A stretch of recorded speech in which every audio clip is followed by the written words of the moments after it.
Greetings. Today is Tuesday. Look at the calendar. Tuesday, November 12th.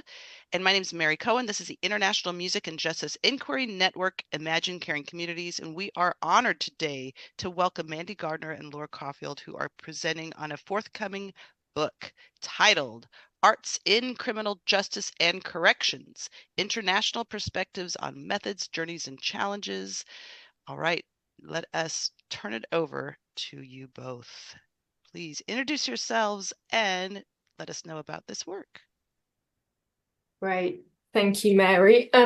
I'll kick off. As I'm just introducing myself, we put together some slides, mainly because they had some images on from the book. I don't know whether you might be able to share them for us if you've got the link there. So, hi everyone. I'm Laura Caulfield. I'm a professor of psychology at the Institute for Community Research and Development at the University of Wolverhampton. So here in the UK. So it's mid-afternoon for us here. So a nice time of day to be presenting. It's, well, partly we're just so excited to be out talking about the book. It comes out this month after what feels like years thinking about this project, working on the chapters, editing it. So the fact that we're here and the book is about to be available is particularly exciting. It's also nice for me to see the names and faces on the call. So there's some people who've contributed to the book. Alma has had a sneak peek and kindly gave us a brilliant endorsement that we're going to share on screen in a little while.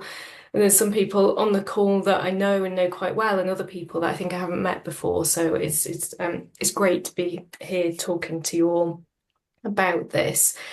What we're going to do is just say something very brief about what the book is, but we then wanted to spend a little bit of time talking to you about the genesis of the book. So why have we written the book and why have we written it in the way that we have? Because I think in many ways it does something that is probably slightly unusual, and I think we haven't quite seen in other things that we've read. And then after we've talked to you a little bit about the genesis, the idea for the book, we'll then just go into a little bit of detail and perhaps hear from a couple of the chapter authors as well. The book, I think, we think is probably the first book to bring together this range of researchers from such a wide range of different disciplines, different countries, also with different lived experiences that have brought them on this journey towards the research that they talk about in the book. And in many ways, we've used this collection to try and define the field of arts in criminal justice and corrections. And the reason that I say that I think we've done something which is perhaps a little bit unusual is that we have paired chapters written by a range of authors that look at the research and the methods, but pairing them with in-depth profiles about those authors. And we'll talk to you a little bit more about that and the reason why we've done that pairing and the value that we think that brings. I think I've just seen a message go up about the slides, so Mary, I'll see if I can share that with you again in a minute. But Mandy, shall I pass to you while we do that in the background, perhaps to say something about the genesis of the book? I'm Mandy Gardner, and I'm with Southwest Correctional Arts Network, and we run the. Well, let me move back. I actually wanted to talk about how I met Laura and what our organization does. About 10 years ago, we put together a annotated bibliography of evidence-based research into arts and corrections programs, which I realize is a mouthful. It was funded by the National Endowment for the Arts, and it's basically a database of all research into U.S. Arts and corrections program, juvenile and adult, and that's a living document. We keep adding to it. And as it turned out, I met Laura at over breakfast in the cafeteria at Loyola Marymount University. We were there for the California Lawyers for the Arts and Corrections conference, which used to happen biannually. And serendipitously, Laura was an advisor to the UK National Criminal Justice Arts Alliance, which had done a similar document called the Evidence Library, and our bibliography was modeled on that library. And so we asked Laura to be a board member for SCAN, which was one of the best things we'd done. My background is more from a narrative point of view. I've been a creative writing practitioner in homeless shelters, jails. Now I'm working with a community center for low-income artists. And I felt like I suddenly became the curator of this bibliography, and I knew a bit about research, not as much as Laura, obviously. And I felt like I needed to learn more. So I kind of joked that this whole project came out of a place of ignorance, although curiosity might be a better descriptor. And I decided that the best way to learn would be to talk to the people who are doing the research. And so that led to a long conversation with Larry Brewster, who's kind of the dean of prison arts research. And that led to an article, a profile of him, which was equally a profile of California Arts and Corrections that appeared in the Journal of Prison Education and Reentry in 2020. And then Laura and I started talking about other articles we could do. And I actually interviewed Mary Cohen. And we decided, well, why not put together a book? And so that was the genesis of the book. Also underlying the genesis was this tension that I had always felt between what I call narratives and numbers, narratives of the redemptive qualities of arts education appealing to hearts, while the numbers appeal more to minds, and specifically the minds of people who hold the purse strings. And we decided to combine them, both to humanize the field of research, which usually doesn't rate very high on the sexy scale, but also to give a sense of these really interesting intersections between people in the free world and people not in the free world, and how those intersections really strengthen community and society. So that was the background of the book, and which is almost out. So. Thanks, Mandy. And I'm just typing away in the background to Mary to see if we can get those slides up. There's some great pictures on there that I think would be really keen to share with some of you. It just gives you a little bit of an insight into some of what's covered in the chapters. One of the things that when we're talking about the genesis of the book, so Mandy said a little bit about how we met and how we arrived at this, the idea for this book. But I think, well, those of you on the call who already know me will know that I've been undertaking research in the field of arts and criminal justice for quite a long time now, but I very much describe myself as a methods geek, and I've spent a long time thinking about and undertaking studies to try and evidence the impact of the arts in criminal justice. And I've been really conscious that, over 15 or 20 years, I've been out there doing this research, and along the way, while obsessively thinking about research methods, also meeting all of these amazing people who I just might not have been exposed to in other parts of my life. So not only being out there working in prisons and criminal justice, but meeting artists and practitioners and researchers who come from all of these different worlds, some of whom have, been on a journey towards becoming a researcher, perhaps after being incarcerated themselves, or being a practitioner who also conducts research.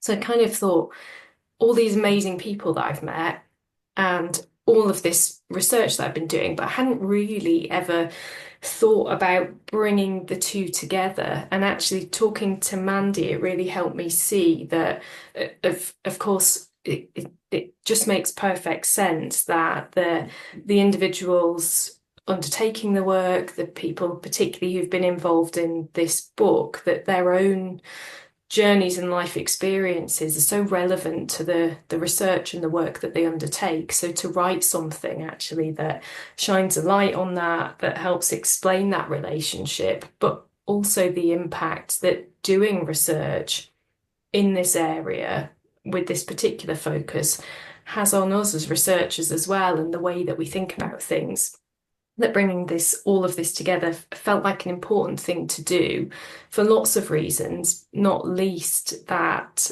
if we're thinking about grappling with things like methods and research studies in this area, I think it breaks down some of the barriers to really getting into that if you can understand a little bit more about the people who've been undertaking this work.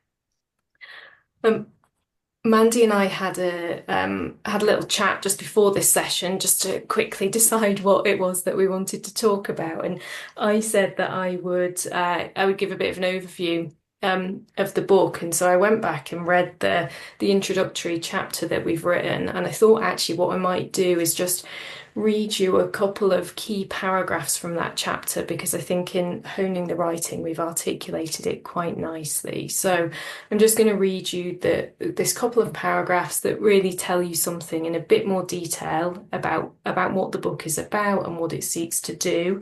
And then I'll pass over to Mandy, who's going to start us off just looking in a bit more detail, and maybe we might hear from a couple of the authors as well through that conversation.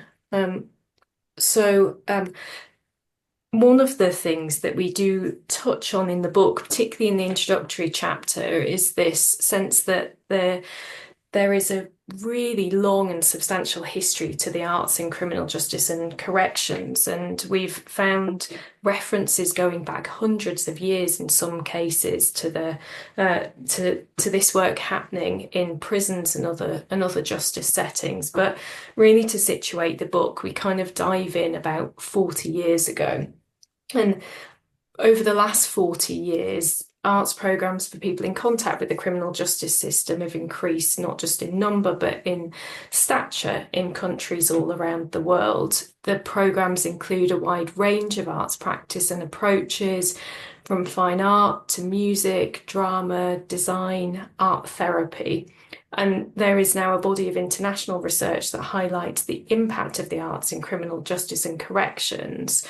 And mirroring the range of art programmes, researchers in this area come from an array of disciplines, including criminology, theatre, psychology, creative writing, music, art therapy, and several more. The research methods implemented and developed by these researchers reflect this variety of experience, centering around a shared interest in the role of the arts in social justice. So in many ways, the study of the arts in criminal justice has pioneered the more recent focus in academia for inter and multidisciplinary research. So, as we've already alluded to, this book brings together interdisciplinary and international experts, beginning with the original pioneers of research into the arts and corrections in the USA in the 1980s, but then also shares some of the work of bright new thinkers, one of whom is on this call today, from right across the world, who are really pushing the field forward.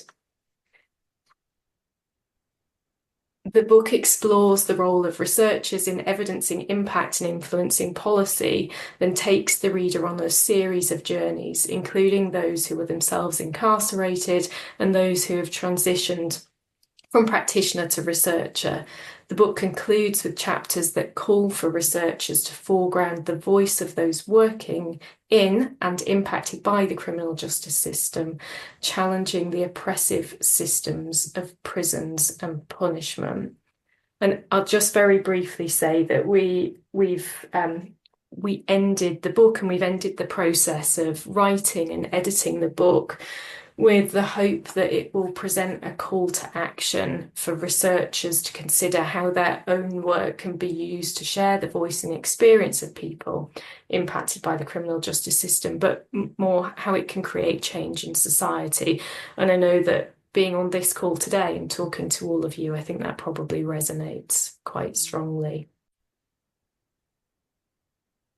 Thanks, Mary. So I'm assuming that these are displaying okay on screen. I'm going to pass to Mandy now, and what I might do as Mandy starts to talk to us about the structure of the book is just pop some of these images on screen. As I say, there's just a handful of images. There are lots of brilliant images throughout the chapters in the book, but we just picked a selection. So I'll pass to Mandy now. Oh, Mandy, you're on mute. Well, that's not helpful. We organized the book into 3 sections, and in a way, the part 1 is called The Impact of the Arts in Criminal Justice and Corrections, What Works, How It Works, and Why. In a sense, that was starting with the future. In my conversations with Larry Brewster, who was really kind of one of, if not the first person to do research into arts and corrections programs, that the question that had really bugged him all these years was, why did these programs work? The studies had shown much of what, but we were missing a lot of the how and why. And we have two of the contributors on this call, Jack Bowers and Silka, who address that question of why. Obviously, it's something that's still revealing itself, but I'm going to ask them in a minute if they can talk a little bit about that. And the second part is a researcher's journey, and here we cover, in a way, how the practitioner researchers' intersection with research has changed them and changed how they view research. And part 3 actually moves, there's a sort of natural narrative arc here, but part 3 moves into foregrounding the stories of the people who are actually participating in these arts programs. And among other things, we have a chapter by Reggie Daniels, who is a formerly incarcerated scholar, now in San Francisco. And there seems to be, and we have contributors from 3 continents, and this has really given us a sense not only of how different geographies are approaching issues of incarceration differently, but how there also seems to be an arc away from endpoints that look at, correcting the incarcerated person, to incorporating their views and moving towards outcomes that incorporate desistance and abolition. And I was wondering if we could turn it over really briefly to Jack and then Silka. Jack has worked really closely with Larry Brewster and Lori over the years with the California Arts and Corrections Project, and their chapter really details a project that they undertook to try to discover the why, like what theories would explain why arts and corrections are so effective, because most studies do show benefits in far-reaching domains, from the recidivism, which is more in the correctional realm, but all the way up to confidence and social skills and desistance measures and that kind of thing. So, Jack, do you want to give us a brief summary of what you did with the Cincinnati checklist?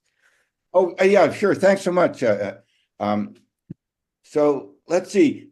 Just very briefly, I've been associated with the prison arts program since 1980. I went down to Soledad Prison to teach a songwriting workshop then, and ended up being the full-time institution artist facilitator at Soledad for 25 years. And then I've worked with the William James Association since then, mentoring younger artists, working with Larry and Lori Brooks on this research project, working with Alma and getting the Arts and Corrections program restarted beginning in 2012. So anyway, it's been a wonderful journey for me, and really taught me a lot about the strength of human beings in difficult circumstance, and how inspiring that can be. So briefly, work we did was began in 2012 when we were trying to restart the Arts and Corrections program. And we were working with Alma. We reached out to Larry, who'd done that early research on basically it was a disciplinary reduction. This is the 1983 study, and it took place at Soledad actually. And some of the research subjects were students of mine, curiously, and Larry was able to demonstrate by examining the files of the prisoners, he was able to demonstrate a 75% reduction in disciplinary rates, which is extraordinary. Oh, excuse me, just briefly. I'm sorry. There we go. All right, my tea kettle just blasted away. Anyway, we demonstrate a 75% reduction in disciplinary rates, and that sustained the Arts and Corrections program for many years. That statistic, we could bring it up, say this is a useful program. When the program was eliminated in 2003 and then fully eliminated in 2010, we're dropped. And then working with Alma, we restarted the program, and we knew when we restarted it that we would have to have a research component to show the effectiveness of the program. So Larry rejoined us and contributed a tremendous amount to this work. And one of the things that Larry did is he looked at theories. We discussed this in the chapter, but different theories of change. And the one that he come up there, the traditional one was the RNR model. I'm sorry. Yeah, the RNR model, but he came up with the Good Lives model, which addresses the person as a whole, and through that, it seemed to fit more closely with the Arts and Corrections program, and what the change that was going on with people as individuals and not just their own peculiar criminogenic needs and things like that. We did undertake a training with the University of Cincinnati Corrections Institute, which has something called the Correctional Programs Checklist. And the Correctional Programs Checklist has become the gold standard for evidence-based corrections programs. It's used throughout the United States with in-prison programs, also with parole and probation-based programs. So we did the training on that, and what we found was that there were certain areas of the checklist that Arts and Corrections just didn't fit at all. The program is set up to the checklist is set up to measure mostly programs for drug and alcohol treatment and addressing particular criminogenic needs and stuff like this. So on one level, we couldn't fit in at all, but on other levels, we could fit in. And so this was something, a part of our research project that we thought would be tremendously useful, because we think that despite the fact that there are certain areas that prison arts programs would not measure well in the checklist, there are other areas where it measure very well. And this was particularly in the area of the quality of the instruction and the way that the students responded to the activities. So that was very important. And let's see, I think that's pretty much that. We call that the low-hanging fruit on the correctional programs checklist, and we have that article on the William James Association website, which I listed that on my chat. Third thing we had a failure in our program, which is that it's a measure. It kind of reflects the difficulty that all of us have in working with corrections. In our case, we'd started a program of interviewing Arts and Corrections participants and using the rubric that Larry had developed about change and measuring certain words that came up in interviews. And we'd undertaken this at a California prison, And in the middle of the process, the prison changed the rules and expected us to release a copy of the transcript to them. And unfortunately, we did, and that violated the rules of the study. And the IRB that we were working under canceled the study for obvious reasons. So that was unfortunate. But what we did have is we had a project underway that looked like it was going to come up with the sort of the sort of information that would be akin to the 1983 study, where it would justify arts programming. And I think that's really what we want to do more than anything else. We want to find information that we can take to politicians and directors of corrections and say, this is a valuable program. We know we've experienced that, and our participants have experienced that. So, that's what we hope can come out of this. And finally, I want to mention one other thing briefly here, which is that I'm involved in a project now with a former student of mine. He's calling it Time Out, and he's interviewing formerly incarcerated people from Soledad Prison, and also staff people, both free staff, as he calls it, and correctional staff, about the community that existed there and how it affected him and how it affected other people. And I see mentions of this. It strikes me, and in working on this project, that it is critical as we move forward in any kind of a research activity, and also I think in program planning, that we incorporate the experience of formerly incarcerated people. They are the experts. We actually, the William James Association, now we have 3 different formerly incarcerated people teaching in our program. They're incredibly effective in the prison system. They know how to deal with the problems when they come up. And in working with Harv, I found the same thing in this particular project that we're working on, that he knows stuff that I just wouldn't think about, like what it's like to be a lifer, and how that affects the prison, how you deal with the difficulty. Our students, and I think a lot of us don't realize this, our students have to go through a lot just to get to an arts and corrections class, or, a program class. And we look at how people will work over the phone, and we have to learn about that part of it and incorporate that into the research moving forward. So anyway, that's the last little piece. Larry and Lori both send their regrets. They couldn't be here. I wish Larry were able to explain it. He's much more better at it than I, but yeah. Jack mentioned moving forward, and I actually wanted to bring in Silke, if I could, who's one of the bright new thinkers who really has picked up a similar thread. And maybe you can tell us kind of just briefly some of the outcomes of your research at this point, what you've undertaken and where it's leading you, if you're willing. Yeah, of course. Thank you, Mandy. Maybe just to start to what my research is about, to make it clear for everyone, is I also started from this point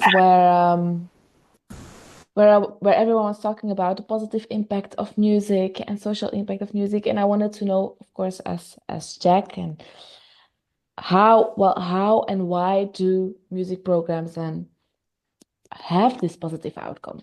And in my research, as a starting researcher, I was finding my way through all of this. And I use this perspective called realist science.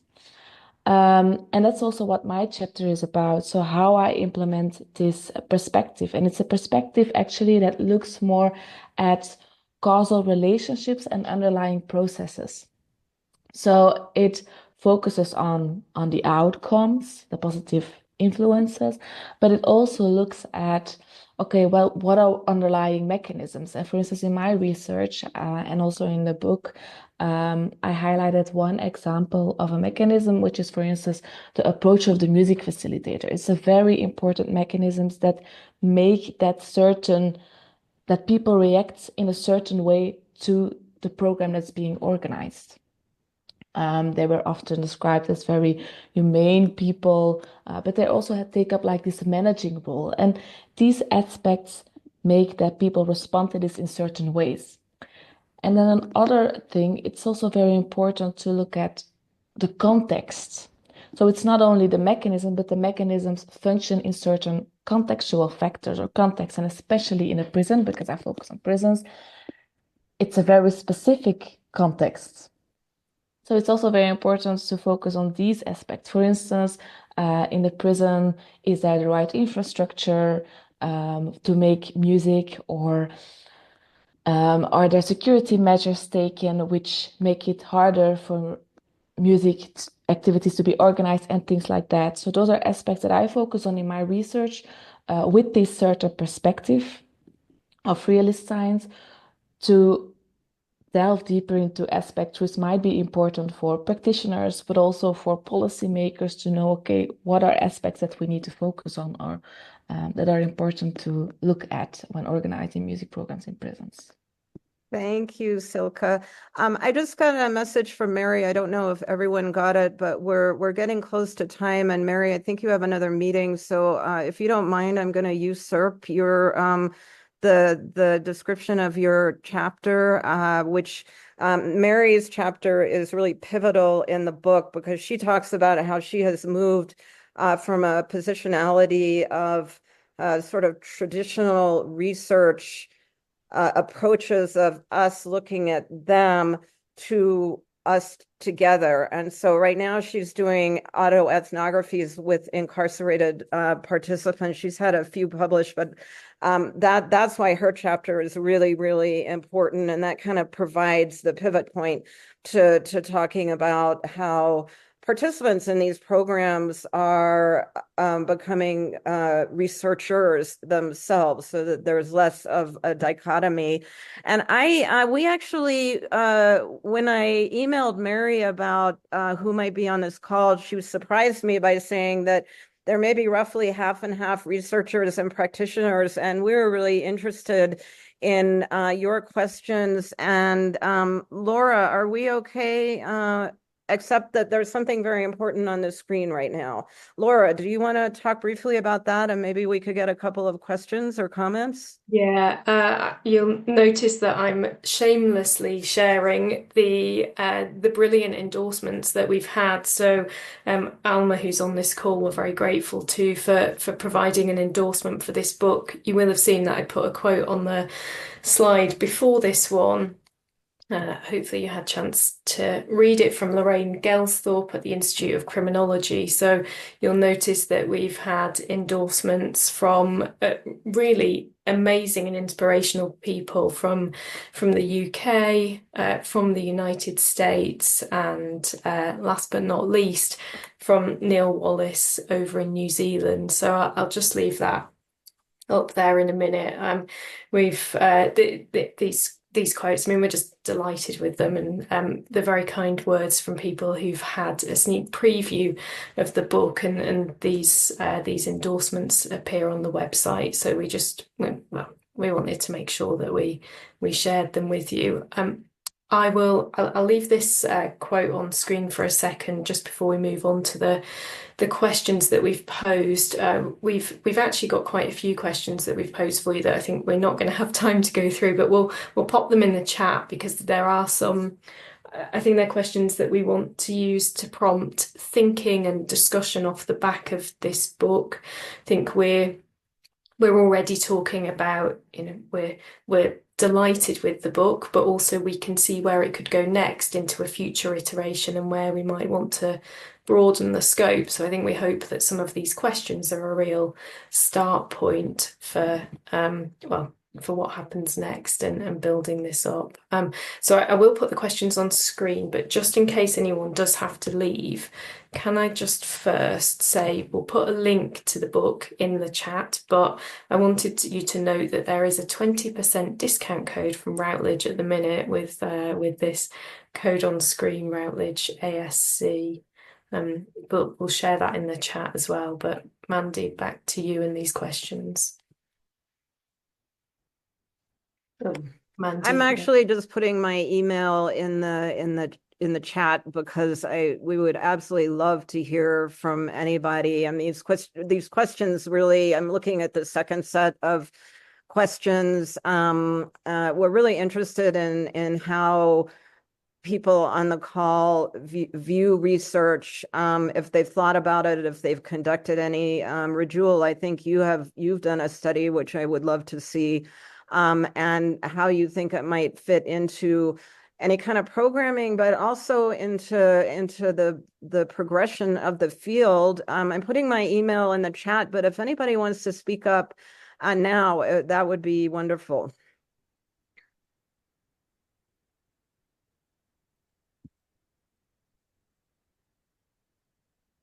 I see that somebody from Sing Sing Prison Museum put a note in the chat. Did you want to say anything more about museums? Hello, let me put my video on. Hi. Hi.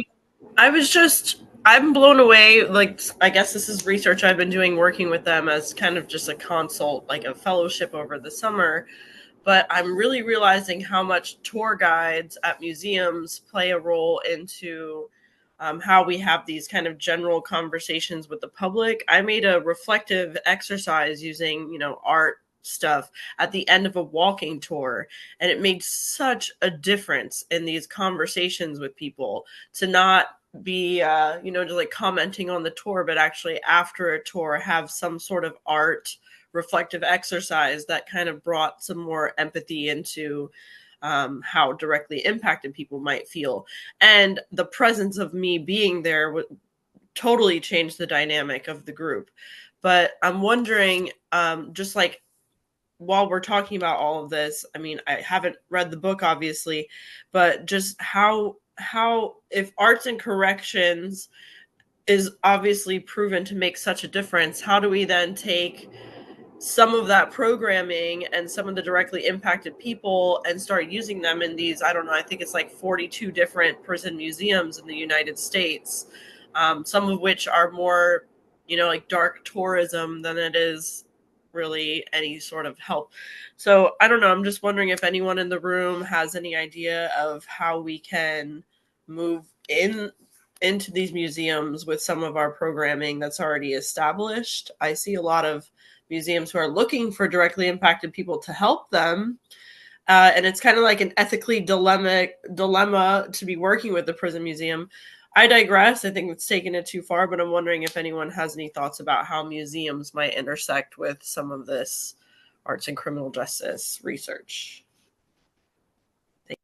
Wow, I'm so glad you're here at this call because I visited the Eastern State Penitentiary Museum when I was in Philadelphia last November.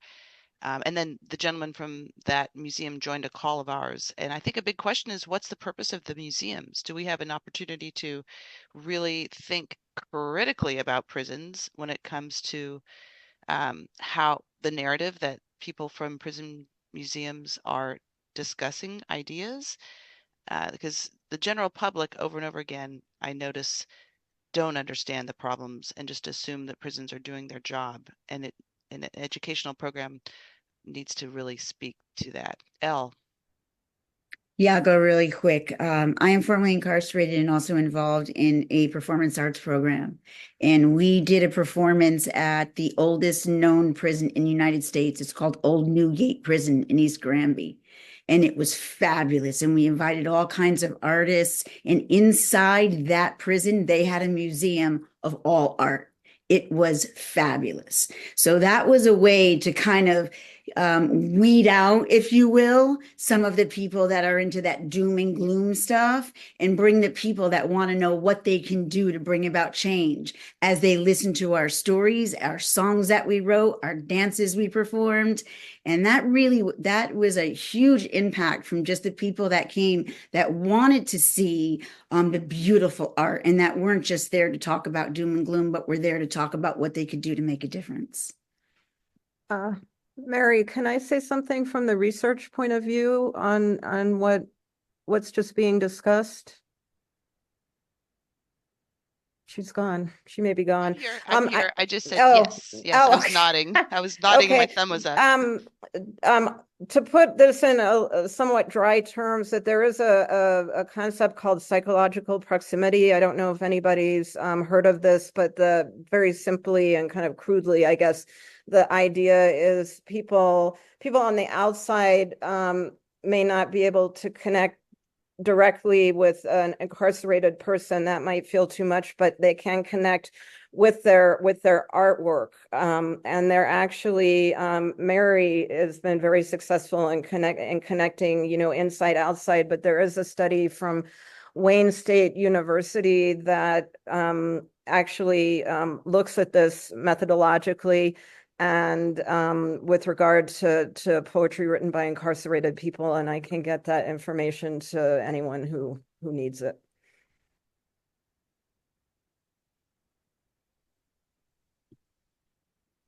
Thank you. I think for time, I'll go ahead and close the recording, but we can still stay on the call unless Mandy or Laura, you want to say anything else about your book before we close the recording? For me, just to say thank you to everyone who's contributed and been on the call today, Mandy. And big congratulations, Laura and Mandy. This was such a huge project. We just are really grateful that all the work you've done and all of the authors. Let's give a heads up to David Gusak and Jenny Henley and Ella Simpson, Lorraine Gauman. I apologize if I'm pronouncing names wrong. And Rand Hazu and Sarah Woodland, as well as Silke's co-authors and Larry Brewster And and Reginald Daniels. Absolutely. And Mary, thank you so much for putting this together and also for your beautiful email and your beautiful background there, which happens to be the cover of our book, speaking of shameless promotions. So thank you, everybody. All right. I'm thinking we'll put something in a forthcoming newsletter for California Lawyers for the Arts. Is it okay to publicize the discount code? Laura, do you? I'm going to say yes. I don't really know the answer to that, so let's just say yes. Okay. All right, super.